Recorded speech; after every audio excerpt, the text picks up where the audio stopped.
Hello students, physics की class में आपका स्वागत है। आज करेंगे बेटा हम ray optics and optical instruments में से बहुत ही इम्पोर्टेंट टॉपिक जो है रिफ्रैक्शन एट स्फेरिकल सरफेसेस। तो उसके लिए बेटा हम सबसे पहले देखेंगे कि स्फेरिकल सरफेसेस होते क्या हैं। ठीक है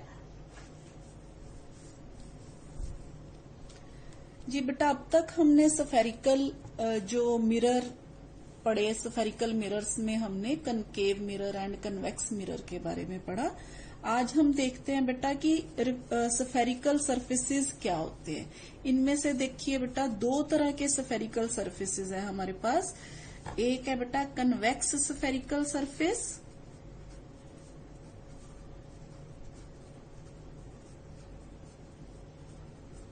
और दूसरा है बेटा कनकेव स्फेरिकल सरफेस।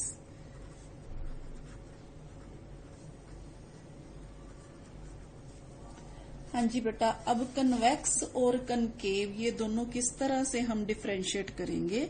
मान लीजिए बेटा हमारे पास एक बॉल है जो पूरा ग्लास का बना हुआ है। ठीक है, जैसे मान लीजिए मेरे पास स्फीयर है, ग्लास का स्फीयर है, ऐसे एक बॉल है, ये सारा कांच का बना हुआ है।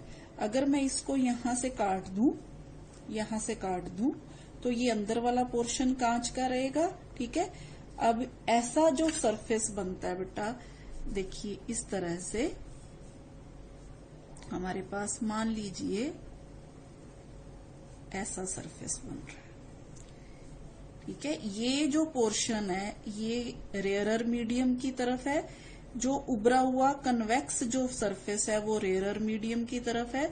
दिस इज रेयरर मीडियम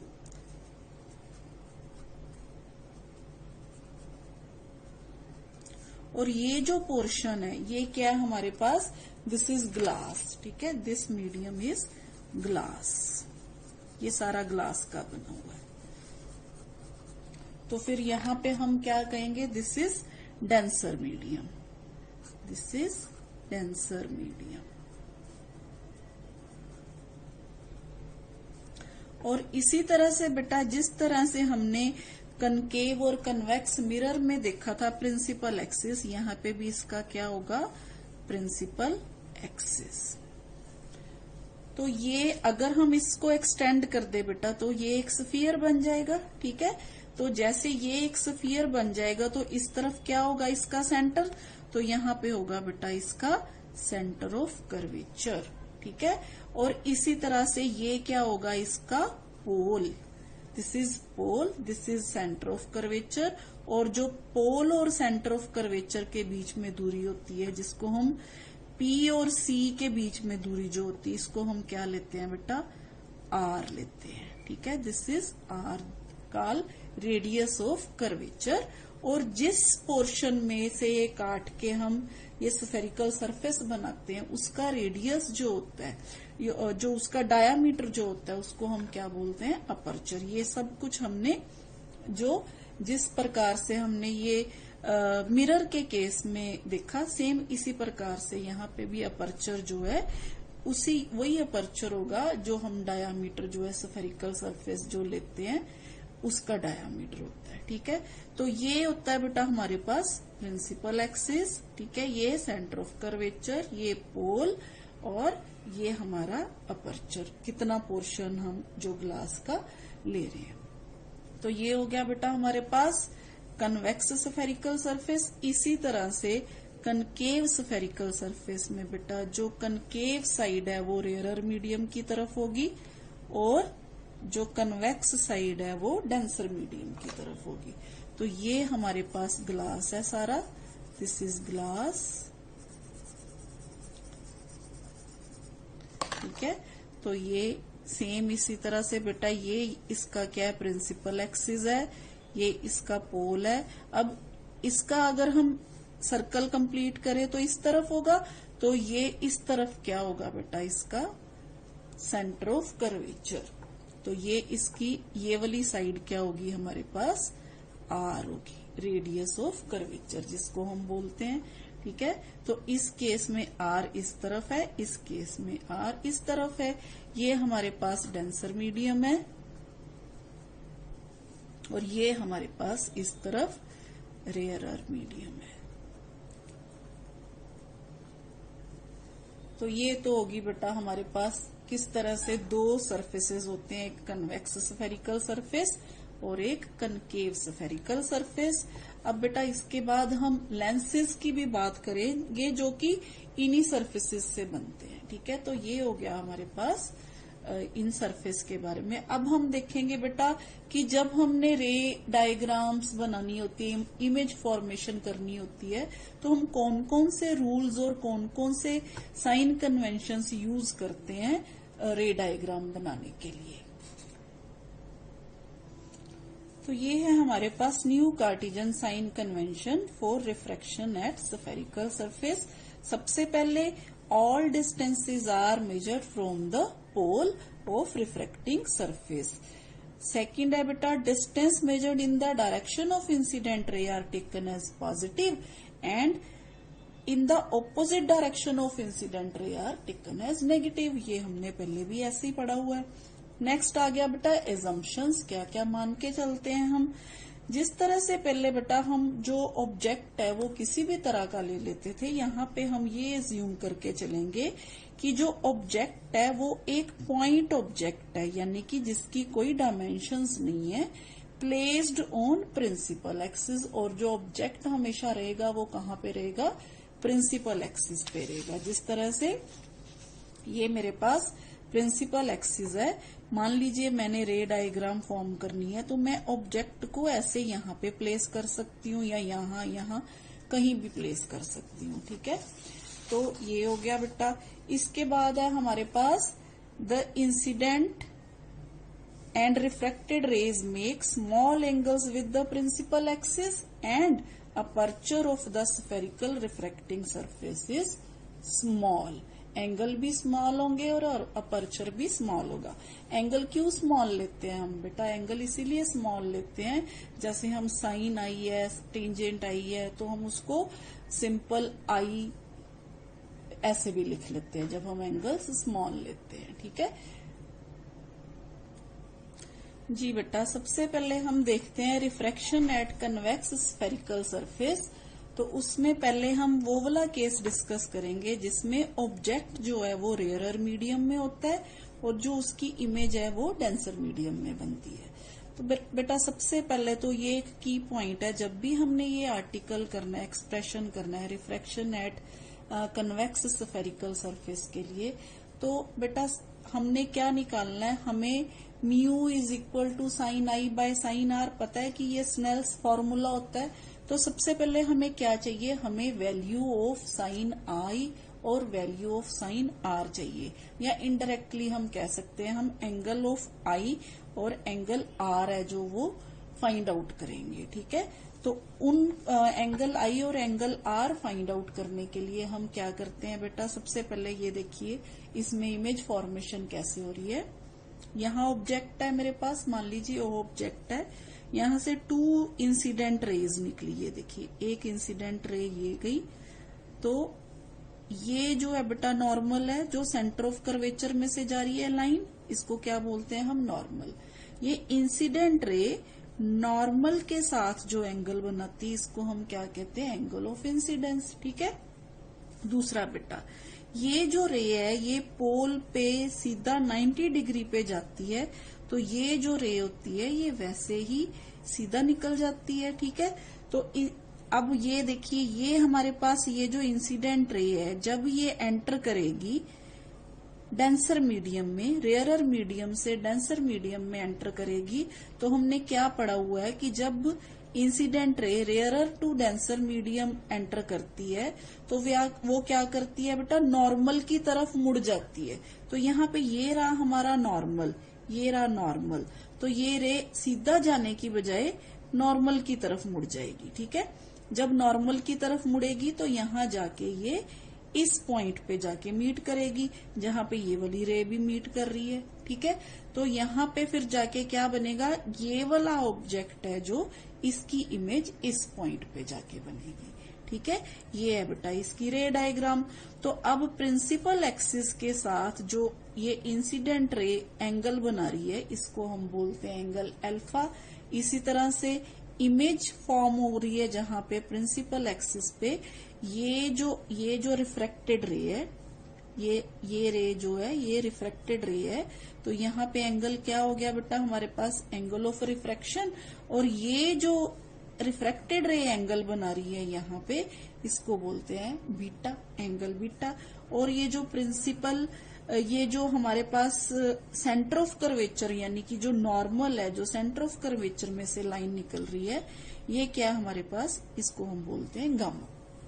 तो यहाँ पे प्रिंसिपल एक्सिस के साथ हमारे पास अल्फा, बीटा, गामा, और यहाँ पे एंगल आई और यहाँ पे एंगल आर।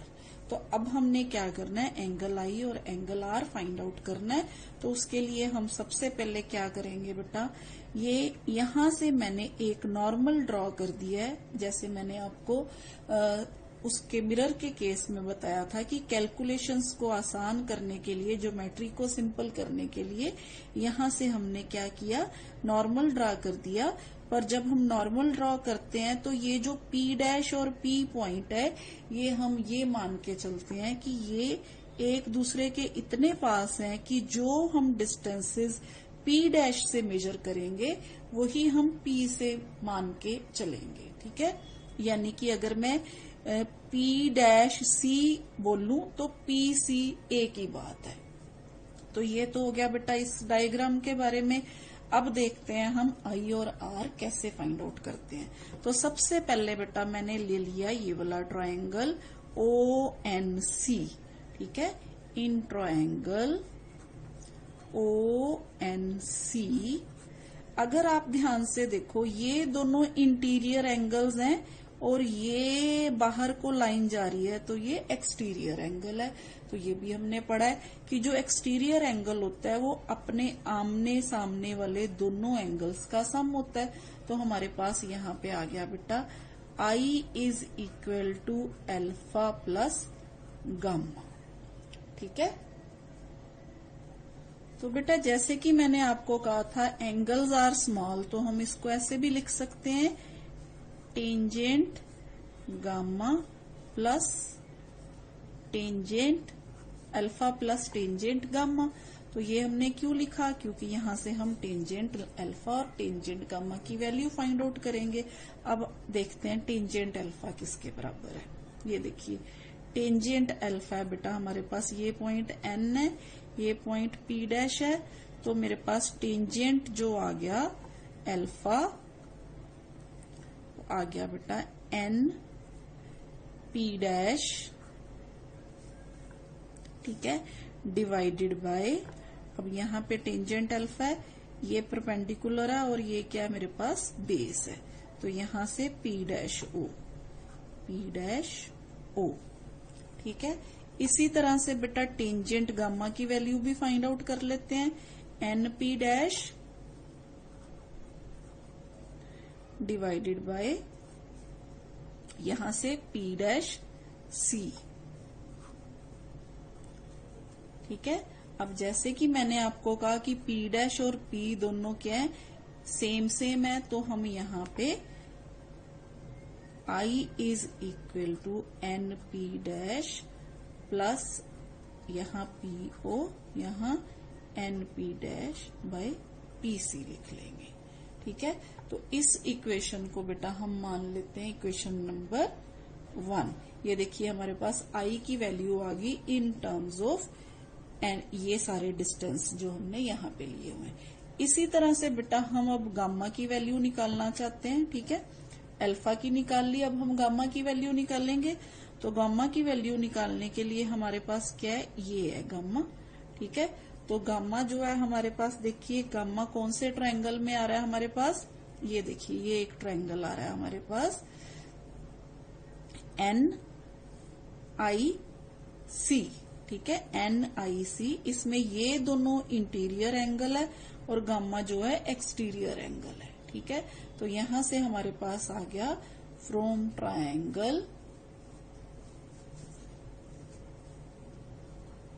इसी तरह से फ्रॉम ट्रायंगल NIC हमारे पास बेटा गामा जो है वो आ गया R प्लस बीटा, ठीक है। अब इसी तरह से जैसे हमने, क्योंकि एंगल स्मॉल है, gamma is equal to R plus beta, तो हमें क्या चाहिए, हमें यहाँ पे चाहिए आर की वैल्यू। तो आर क्या आ गया, गामा माइनस बीटा। ठीक है, तो गामा माइनस बीटा को हम ऐसे लिख लेंगे, tangent gamma minus tangent beta. ठीक है, अब देखिए हमने टेंजेंट गामा और टेंजेंट बीटा की वैल्यू फाइंड आउट करनी है। तो टेंजेंट गामा की वैल्यू तो हमने यहाँ पे फाइंड आउट की हुई है, तो यहाँ पे हम पुट कर देते हैं ये value. Tangent gamma means NP dash by PC minus, अब टेंजेंट बीटा भी इसी ट्रायंगल से पता करेंगे, तो ये आ गया NP dash by P dash I और पी आई। ठीक है बेटा, ये हमारे पास आ गई, इसको हम मान लेते हैं इक्वेशन नंबर 2। ठीक है, अब इसी तरह से बेटा हमारे पास म्यू जो होता है हमें पता है μ2 बाय μ1 होता है, यानी कि sine I by sine r which is Snell's law. ठीक है, तो यहां से हम क्या करेंगे, हमारे पास μ2 sine r is equal to μ1 sine i आ गया। ठीक है, तो फिर अगेन एंगल्स आर स्मॉल, तो हम इसको ऐसे भी लिख सकते हैं, μ2 r is equal to μ1 i। ठीक है, तो अब हमने क्या करना है बेटा, इस इक्वेशन में जो हमने i और r की वैल्यू वो इक्वेशन नंबर 1 और 2 से पुट करनी है। ठीक है, तो यहां पे हम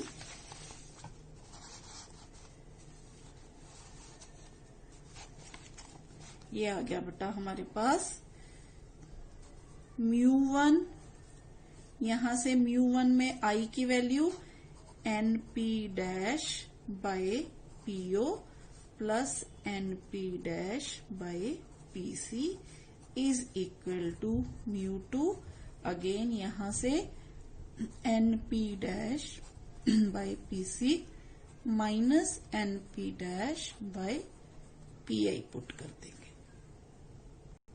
एज यू कैन सी बेटा ये सारी टर्म्स बराबर हैं, तो यहाँ पे हमारे पास μ1 को मल्टीप्लाई करेंगे तो ये तो कट हो जाएंगी, दोनों तरफ सेम टर्म्स है, तो यहाँ पे आ गया μ1 by PO plus μ1 by PC is equal to μ2 by PC minus μ2 by PI.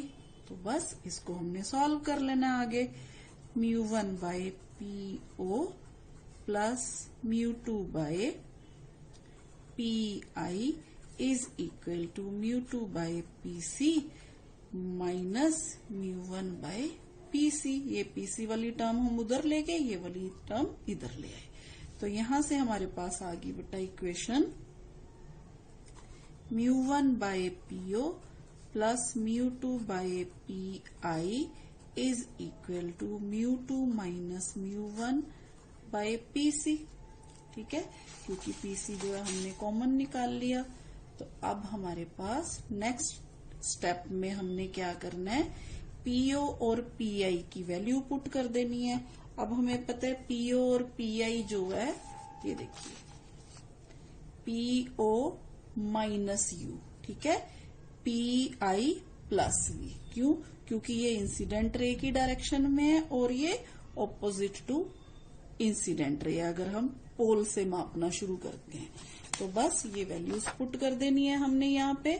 तो हमारे पास आ गया बेटा μ1 by minus u plus μ2 by plus v is equal to μ2 minus μ1 by plus r. Radius of curvature भी पॉजिटिव डायरेक्शन में है, तो ये आ गया मेरे पास बेटा इक्वेशन। तो अब ये जो इक्वेशन है दिस इज कॉल्ड, ये जो इक्वेशन है हम इसको, इसमें ये वाली जो टर्म होती है ना बेटा μ2 माइनस μ1 बाय आर, इसको हम पावर बोलते हैं, पावर ऑफ स्फेरिकल सरफेस। तो बेटा ये फॉर्मूला हमारे पास क्या क्या, एक तो R, एक U, एक V, इन सबको कनेक्ट कर रहा है। ठीक है, तो इसको हम सिंपल फॉर्म में ऐसे भी लिख सकते हैं। मान लीजिए हम μ1 से डिवाइड कर देते हैं दोनों तरफ। ठीक है, डिवाइड, इसको इक्वेशन नंबर हम 3 ले लेते हैं। Divide equation 3 by μ1। अगर हम इसको μ1 से डिवाइड करेंगे तो यहाँ पे आ गया बेटा 1 माइनस 1 बाय u प्लस यहाँ पे μ2 बाय μ1 जो कि म्यू के बराबर होता है। v इज इक्वल टू यहाँ पे भी μ2 बाय μ1 जो कि म्यू के बराबर होता है। म्यू यहाँ पे क्या आ जाएगा -1। तो ये आ गई बेटा हमारे पास equation for convex spherical surface when image formed is real। ये देखिए, ठीक है, रियल क्यों? क्योंकि एक्चुअली रेज मीट कर रही हैं एक पॉइंट पे जाके, हमें उसको मीट करवाना नहीं पड़ रहा, अपने आप क्या है वो रेज जो है मिल रही है। हेयर बेटा इन इक्वेशन 3 जैसे कि मैंने आपको बताया μ2 माइनस μ1 बाय r जो है इसको हम पावर बोलते हैं। This is power. ठीक है, और ये हमें क्या देती है? P gives the measure of the degree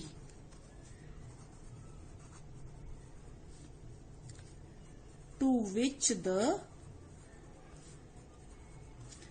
refracting surface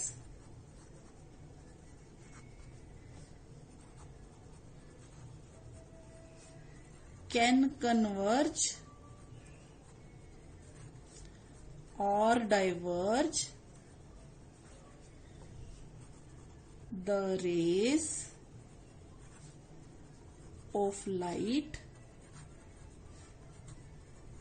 passing through it।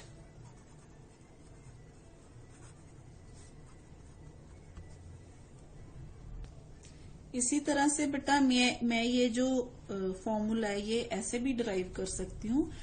When object lies in rarer medium and image formed is virtual. ठीक है, object in μ1 and image formed is virtual। ठीक है, जैसे हमने रियल में देखा, यहाँ पे क्या हमारे पास वर्चुअल इमेज। तो वो कैसे है बेटा? देखिए हमारे पास सेम, मान लीजिए यहाँ पे मेरे पास ऑब्जेक्ट है। ठीक है, तो ये एक रे ऑब्जेक्ट की यहां से गई। अब यहां से क्या है मेरे पास? ये बेटा C है, सेंटर ऑफ कर्वेचर, और ये क्या हो गया फिर मेरे पास? नॉर्मल हो गया। ठीक है, अब अगेन बेटा अब ये थोड़ा पास है पोल के, दिस इज पोल। तो ये जो रे है क्या होगा? ये सीधी जाने की बजाय क्या करेगी? नॉर्मल की तरफ मुड़ जाएगी, यानी कि ये ऐसे जाने की बजाय ये नॉर्मल की तरफ मुड़ेगी, बेंड होगी, पर ये इतना ज्यादा नहीं बेंड होगी, ऐसे बेंड होगी। ठीक है, ये ऐसे बेंड होगी।